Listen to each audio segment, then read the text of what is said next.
Bismillahirrahmanirrahim. Alhamdulillahilladzi hadana li hadza wa ma kunna linahtadiya laula an hadanallah wa asyhadu an la ilaha illallah wahdahu la syarikalah wa asyhadu anna Muhammadan abduhu wa rasuluhu la nabiyya ba'dah. Allahumma shalli wa sallim wa barik ala nabiyyina Muhammadin wa ala alihi wa sahbihi wa man tabi'ahum bi ihsanin ila yaumiddin amma ba'd. Fatalima rahimani wa rahimakumullah. Alhamdulillah hari ini kita bisa melanjutkan kembali membaca dan juga mempelajari kitab Ta'jilun Nada bi Syarhi Qatrin Nada. Di mana di pertemuan yang lewat telah kita bahas hingga pembahasan isim ma'rifah yang pertama, yaitu kita selesai membahas tentang ad-dhamair, dhamir. Yang mana di pertemuan terakhir kita baca kaidah tentang tidak boleh menggunakan dhamir munfasih selama masih memungkinkan untuk menggunakan dhamir muttasil pada halaman 96 dan 97 di cetakan yang ada di tempat saya. Sekarang kita akan masuk pada pembahasan berikutnya, isim ma'rifah yang kedua. Asani yang kedua adalah al-alamu, alam. Sebelum kita masuk ke penjelasan dari pensyarah tentang alam, maka yang pertama adalah perlu kita pahami bahwasanya al-alam di antara makna alam secara bahasa artinya adalah tanda. Nama dalam pembahasan ini diistilahkan dengan alam, ya, karena nama ini merupakan tanda bagi seseorang atau sesuatu. Nah, di mana kalau tidak ada nama, kalau tidak ada alam, tidak ada nama, maka akan sulit bagi kita untuk menunjuk benda ataupun untuk menunjuk seseorang. Maka dengan adanya nama, maka jadi mudah. Nah, kita tinggal sebut namanya saja. Ya. Dia Muhammad, ya, dia Maryam, dia Aisyah, dan seterusnya. Telah datang Muhammad, telah datang Maryam, telah datang Aisyah, dan seterusnya. Dan berbeda halnya kalau tidak ada nama, ya, maka akan susah. Nah, kita harus sebutkan ciri-ciri spesifik dari sesuatu yang kita inginkan, ataupun sesuatu yang kita tunjuk, ataupun kita harus sebutkan ciri-ciri dari orang yang kita tunjuk. Oleh karena itulah, alam dinamakan alam, ya, karena dia merupakan tanda. Qauluhu, perkataan Ibnu Hisham rahimahullahu ta'ala mengatakan, Tsummal alamu, kemudian alam. Ya, isim ma'rifah yang kedua adalah alam. Wahwa, dan alam ini boleh jadi imma syakhsiyun, boleh jadi alam syakhsi, ya, syakhs, ya, secara bahasa artinya adalah person. Jadi dinamakan alam syakhs karena di sini biasanya digunakan untuk nama person, nama orang. Meskipun tidak menutup kemungkinan nama tempat, nama kota ini pun masuk dalam alam syakhsi. Imma syakhsiyun boleh jadi dia berupa alam syakhsi. Ya, contohnya adalah Zaidin, ya, ka Zaidin, seperti contohnya nama Zaid. Au jinsiyun, atau bisa berupa alam jinsi. Ka Usamata, contohnya adalah Usama. Ya, Usama ini merupakan nama untuk singa. Maka kalau alam jinsi itu kurang lebih gambarannya adalah ini mirip dengan julukan, ya, dengan julukan. Ya, misalkan Raja Rimba, ya, Raja Rimba ini merupakan julukan untuk singa. Maka dari semua hewan yang ada, yang dia julukannya Raja Rimba hanyalah singa. Singa dengan semua jenisnya, ya, singa jantan, singa betina, pokoknya singa. Maka semua singa ini bisa kita katakan Raja Rimba. Maka kurang lebih demikian untuk alam jinsi. Ya, semua singa bisa kita sebut dengan Usama. Maka alam ada dua, ada alam syakhsi, ada alam jinsi. Baik, berikutnya kita akan baca syarah dari Qala syarih hafizahullah ta'ala, hadzal qismu tsani minal ma'arifi. Maka ini adalah merupakan macam yang kedua dari berbagai macam jenis ma'rifah, dari isim ma'rifah. Wa huwa al-alamu, yaitu alam. Wahwa kismani, dan alam ini kismani, ada dua macam. Awalan yang pertama adalah alamun saksiyun, alam saksi. Kemudian yang kedua adalah alamun jinsiyun, alam jinsi. Yang tadi kita berikan gambaran umum bahwasanya alam saksi itu kurang lebih adalah nama person, ya, nama person. Dinamakan alam saksi karena secara umum biasanya ini adalah digunakan untuk nama person. Meskipun termasuk dalam alam saksi juga ini adalah nama kota, atau nama tempat, atau nama negara. Kemudian yang kedua adalah alam jinsi yang tadi kita gambarkan secara umum. Alam jinsi itu kurang lebih ya julukan, semisal Raja Rimba, Raja Hutan kalau dalam bahasa Indonesia kurang lebih. Yang ini mengerucutkan satu jenis hewan tertentu dari berbagai macam jenis hewan yang ada. Ya, karena alam jinsi itu biasanya digunakan untuk julukan hewan. Wal alamu as-saksiyu, adapun untuk alam saksi, dia adalah alladzi alam yang ataupun nama yang yu'ayyinu musammahu, mentakyin musammahu, ya, benda yang dimaksudkan atau sesuatu yang dimaksudkan, ya, mutlaqan, secara mutlak. Alam saksi adalah nama yang dia mentakyin, menspesifikasikan, menunjuk, musammahu, ya, benda yang dimaksudkan ataupun sesuatu yang dimaksudkan, mutlaqan, secara mutlak.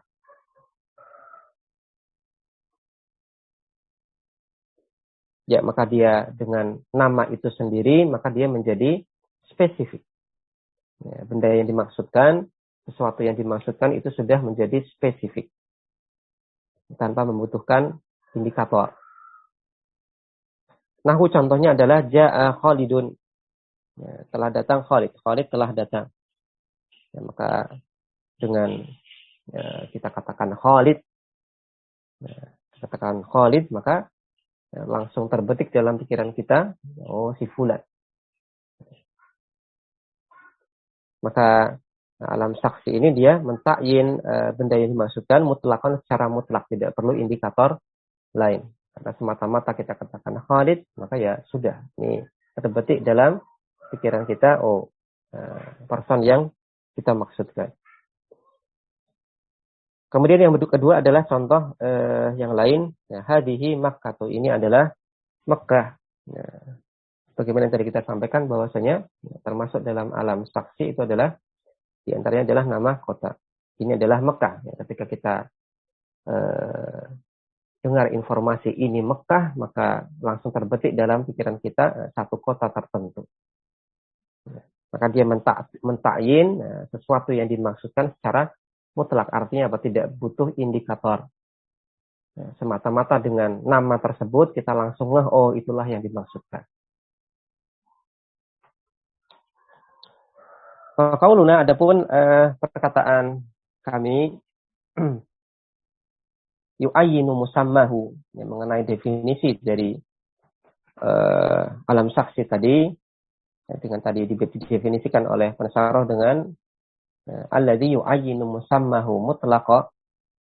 Maka dengan perkataan kami yu'ayyinu musammahu, mentakyin, menspesifikkan sesuatu yang dimaksudkan, maka yukhriju an-nakirata. Maka hal ini, batasan ini mengeluarkan isim nakirah dari pembahasan ini.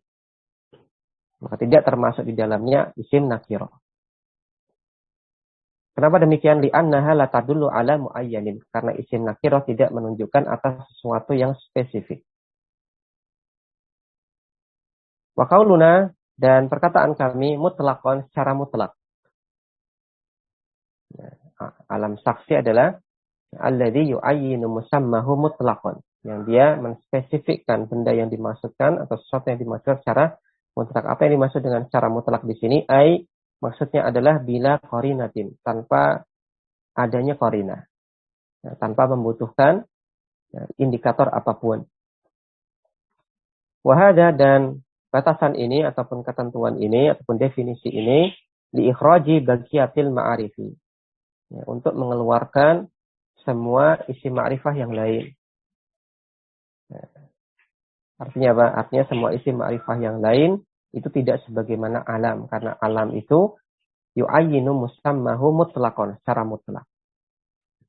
Fa inna kulla wahidin minha, karena semua isim ma'rifah selain alam la yu'ayyinu musammahu illa biqarinatin. Maka dia tidak mentakyin, menspesifikkan musammahu, sesuatu yang dimaksudkan, illa kecuali di qarinatin, dengan adanya qarinah, dengan adanya indikator, kama sayati insyaallah, sebagaimana yang akan datang penjelasannya insyaallah. Wasumya alama saksin, dan dia dinamakan dengan alam saksin, alam sakhs, li'annahu yadullu ala saksin muayyanin ma'lumin, karena dia menunjukkan atas person muayyan tertentu, maklumin yang telah diketahui. Ya, meskipun termasuk di dalam sakhs di sini adalah ya, nama kota dan seterusnya. Cuman karena memang penggunaan umumnya adalah digunakan untuk nama, ya nama orang, nama person, maka dinamakan dengan alam sakhs. Ya, kita lihat footnote nomor 1. Secara menambahkan penjelasan di footnote nomor 1 berkaitan tentang masalah ya, hukum asal alam. Al-aslu fil alami, al-aslu pada asalnya, fil alami dalam pembahasan alam, annahu la yudhafu wa la tadkhulu alaihi al-mu'arrifatu.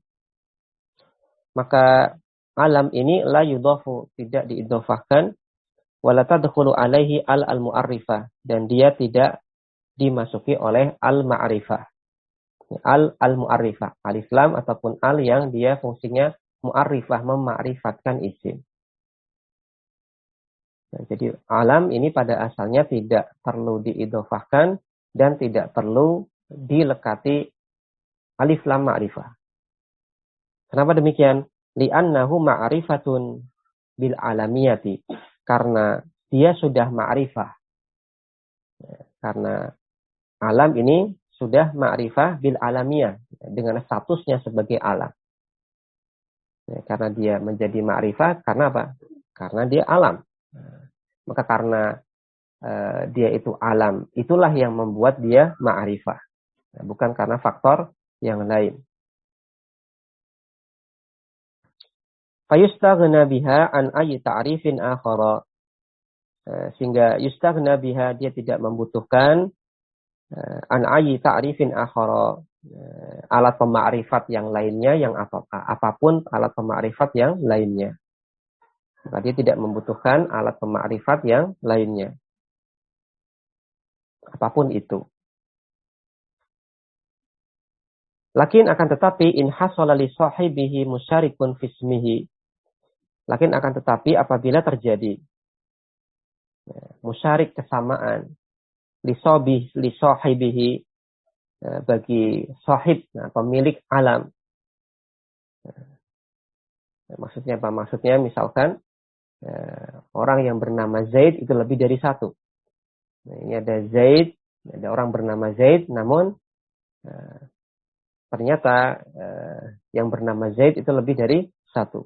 Musyarik, ada kesamaan. Li sahibihi, pada pemilik nama. Maka ketika ada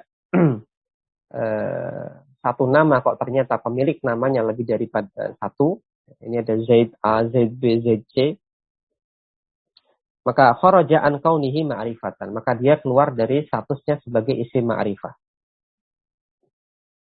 Wajaro majral asma'i asya'i'ati allati tahtaju ila idohin wa ta'yinin. Dan dia berlaku ketentuan isim asya'i'ah yang maknanya masih meluas, yaitu kalau bahasa bebas kita adalah maka dia menjadi seperti isim nakirah, allati yang tahtaju membutuhkan ila idohin, untuk idoh, untuk dijelaskan, wa ta'yinin, dan membutuhkan penspesifikan yang mana yang dimaksudkan. Maka misalkan Z ada 3. ZA, ZB, ZC. Kita ingin membicarakan tentang ZA misalkan. maka kita tidak boleh hanya mengatakan Zaid, tapi harus ada penspesifikasi yang lain. Kalau kita katakan kemarin saya ketemu Zaid, maka si pendengar informasi, si pendengar berita itu akan mengalami kebingungan. Zaid mana yang dimaksudkan? Karena kita kenal ada 3 orang Zaid. Maka Zaid dalam kondisi ini itu menjadi seperti isim nakirah. Kenapa? Karena tidak cuma 1 person, ada 3 person. Maka untuk menspesifikkan Zaid mana yang dimaksudkan, kita butuh pemakrifah yang lainnya.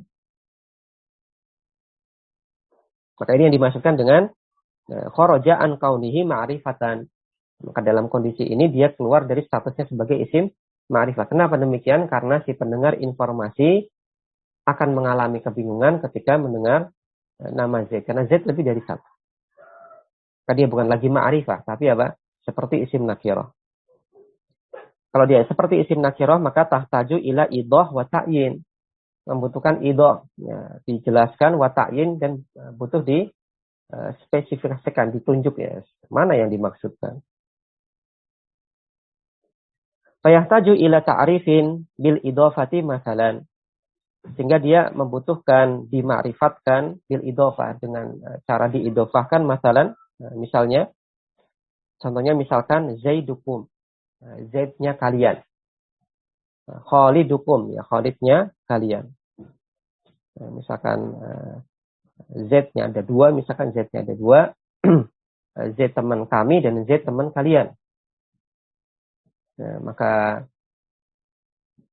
ketika kita bilang ja'a Zaidukum, ya, telah datang Z-nya kalian, maka maksudnya jelas. Oh, Z-nya adalah Z yang temannya kami, ya, bukan temannya si pembicara. Nah, tapi kalau kita bilang ja'a Zaid, telah datang Z, maka si penerima informasi masih bingung. Bakalan dia akan paham Z siapakah yang dimaksudkan ketika apa idofahkan. Contohnya seperti tadi Zaidukum, ja'a Zaidukum, atau ra'aitu Zaidakum, saya melihat Zaid teman kalian. Maka dimakrifatkan dengan idofah. Nah, dalam kondisi ini watakunu ma'arifah, dia akan menjadi ma'rifat. Namun ma'rifatnya bukan karena alamiah, bukan karena alam, tapi bil idofati, karena diidofahkan. Maka dia menjadi isim ma'rifah karena diidofahkan, la bil alamiyati, bukan karena statusnya sebagai alam. Ya, untuk penjelasan hal ini silakan bisa dilihat di Syarah Al-Mufassal, ya, tulisan Ibnu Ya'is. Maka alam dia semata-mata dengan statusnya sebagai alam, nama, maka dia merupakan isim ma'rifah. Pada asalnya dia tidak butuh pemakrifah yang lain, ya, kecuali dalam kondisi seperti tadi, ketika pemilik nama itu lebih dari 1. Maka ini kondisinya seperti isim nakirah, sehingga membutuhkan ta'yin, membutuhkan dispesifikan mana yang dimaksudkan. Dan penspesifikannya, pentakyinnya boleh jadi dengan idhofah ataupun boleh jadi dengan alat pemakrifah yang lain. Kembali ke atas. Berikutnya adalah alam jinsi.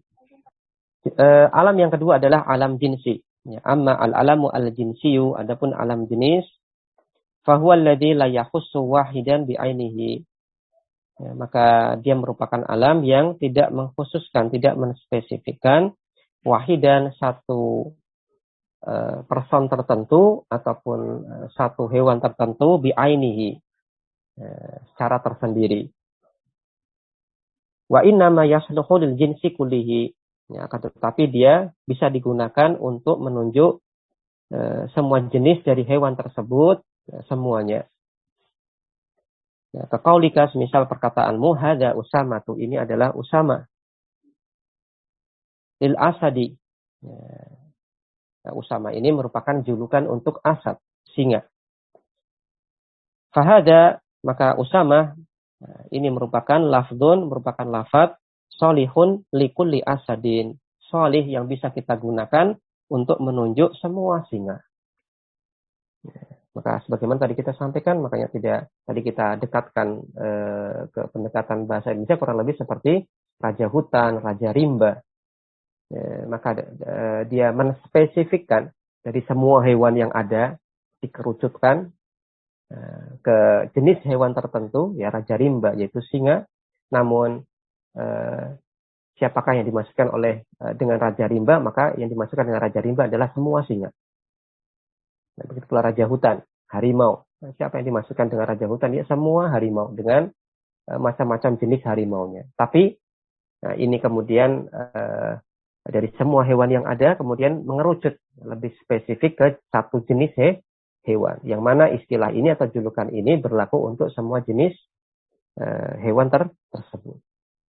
Maka ini yang dimaksud dengan la yakhussu wahidan bi ainihi wa innama yasluhu lil jinsi kullihi.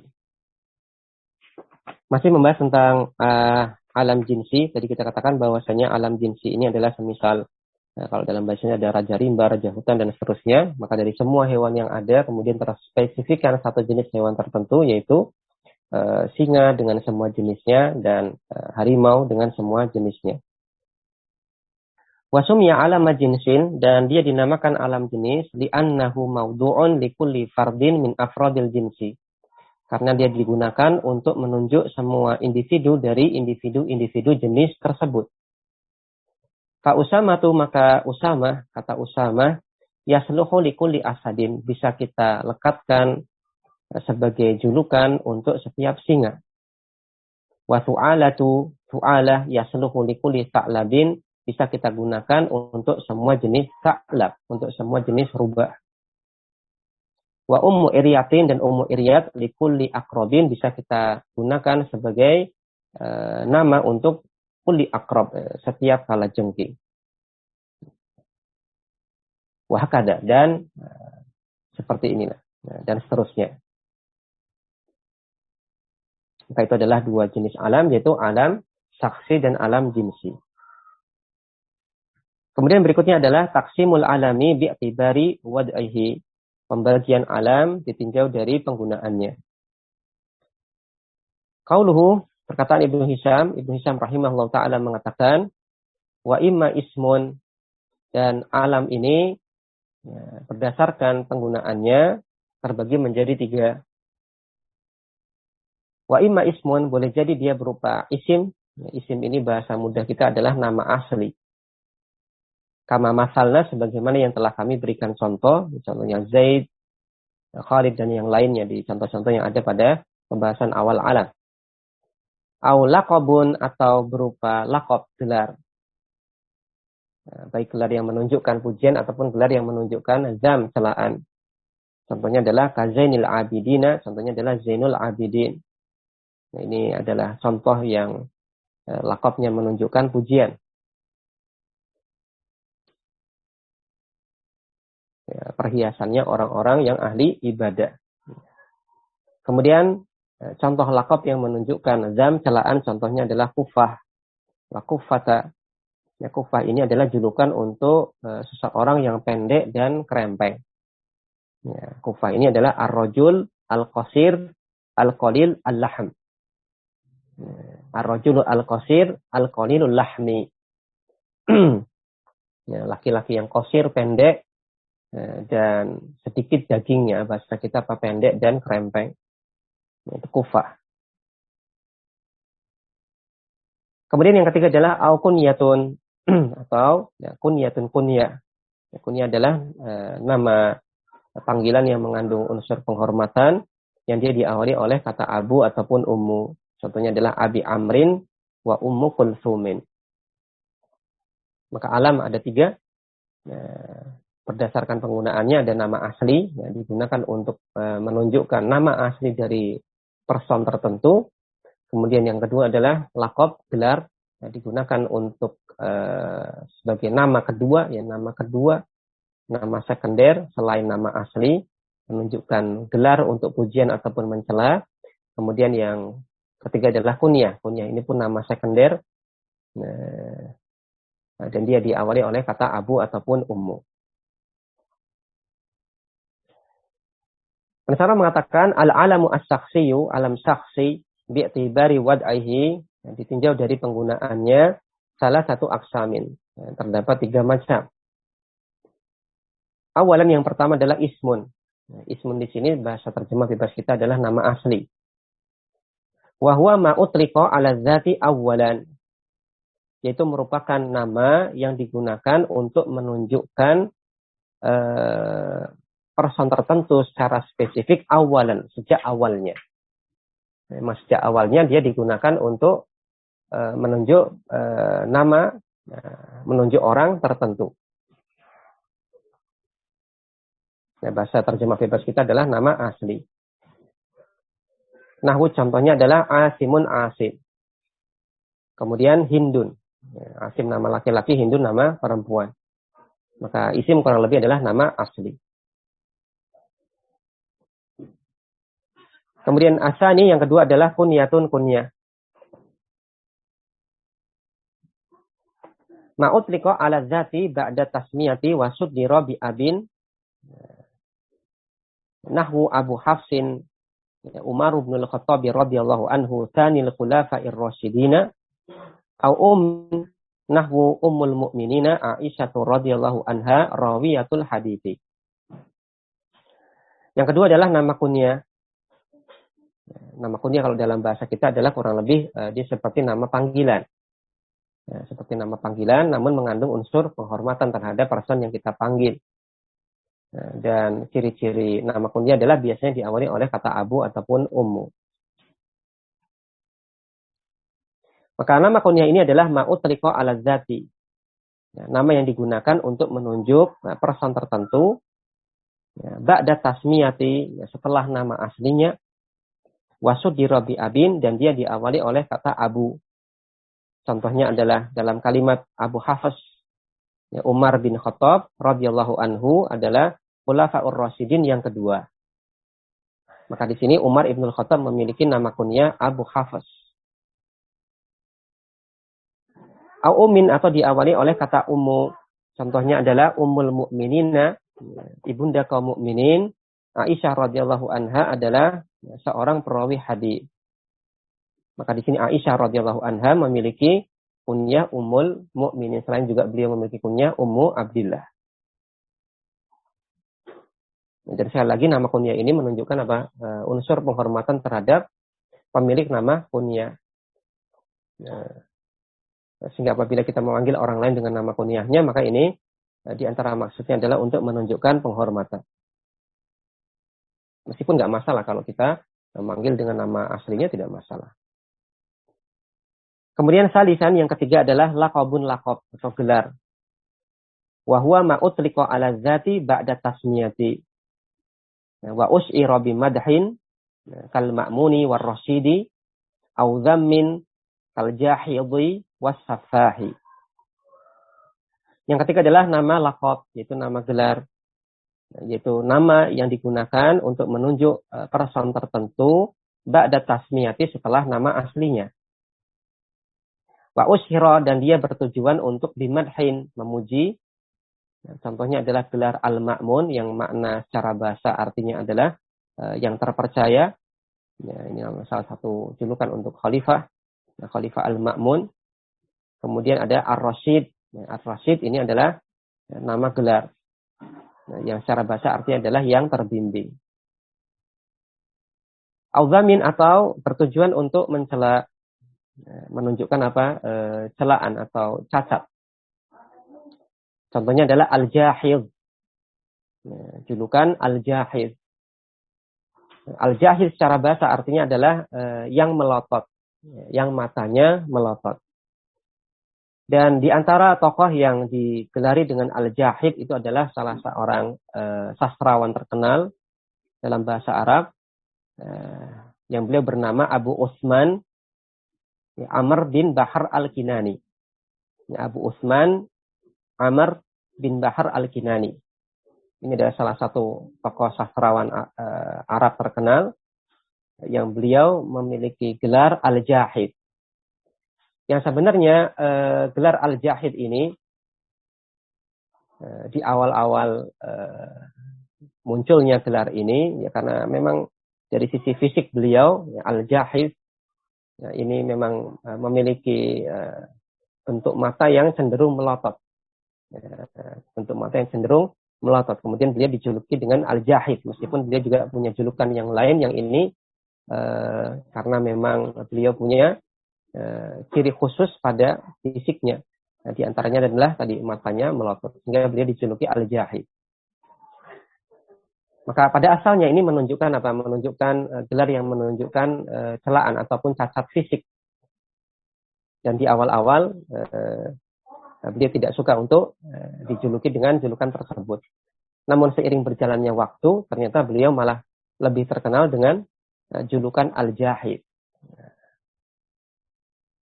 Maka akhirnya beliau terkenal dengan julukan Al-Jahiz.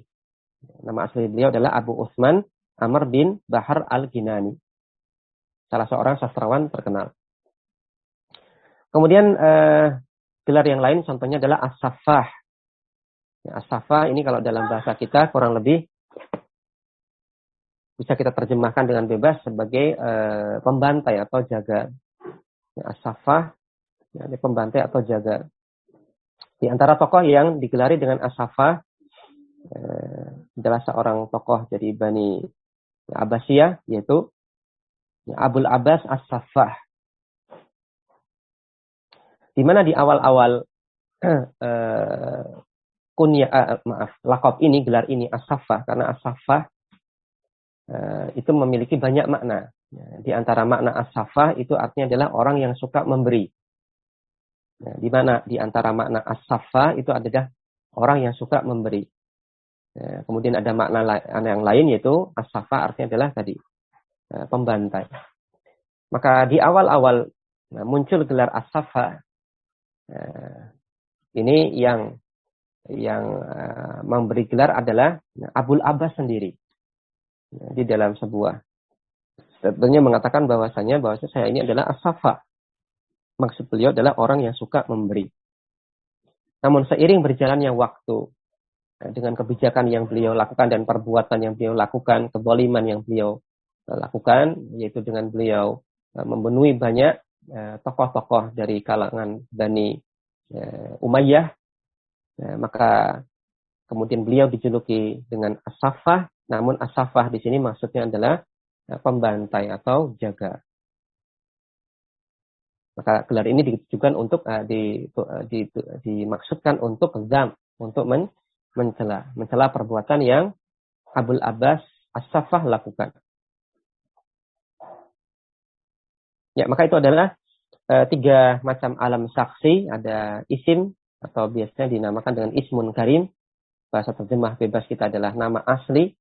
Kemudian yang kedua itu adalah kunyah. Kemudian yang ketiga adalah nama laqab, gelar. Nah, gelar ini ada gelar yang menunjukkan pujian, ada gelar yang digunakan untuk menunjukkan celaan.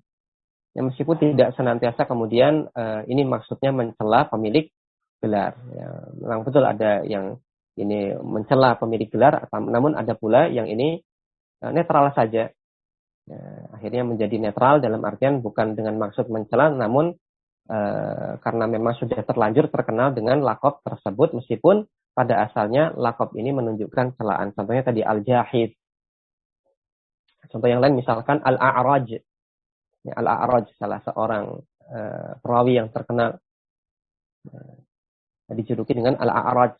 Al-A'raj ini arti secara bahasa artinya adalah yang pincang. Orang yang pincang. Namun beliau terkenal dengan julukan ini Al-A'raj.